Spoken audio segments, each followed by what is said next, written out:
सरकार पाडायला पैसे कुणी पुरवले हे आता सगळ्यांना समजलं। नाव न घेता उद्धव ठाकरेंचा भाजप अदानींवर हल्लाबोल, मुख्यमंत्र्यांचंही जोरदार उत्तर।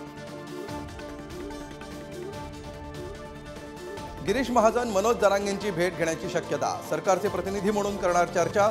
तर जरांगेंचा 5व्या टप्प्यातील महाराष्ट्र दौरा 22 डिसेंबर पासून सुरू होणार। मराठा आरक्षणाला सर्वाधिक विरोध शरद पवारांचा, फडणवीसांचा गंभीर आरोप। तर ओबीसींच्या आरक्षणाला धक्का लावणार नाही, फडणवीसांची ओबीसी समाजाला कमिटमेंट।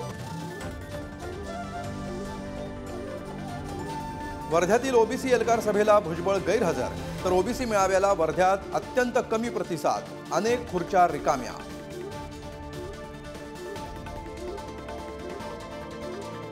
एमएसआरडीसीचे एमडी अनिल गायकवाडांचे पुत्र अश्वजितवर मॉडेलचे गंभीर आरोप, कार खाली चिरडण्याचा प्रयत्न केल्याचा आरोप।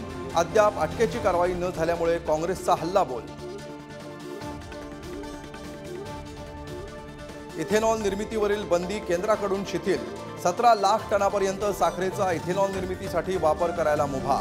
ऊसाचा रस आणि बी श्रेणीतील मोलॅसिस पासून इथेनॉल निर्मितीला केंद्राची परवानगी।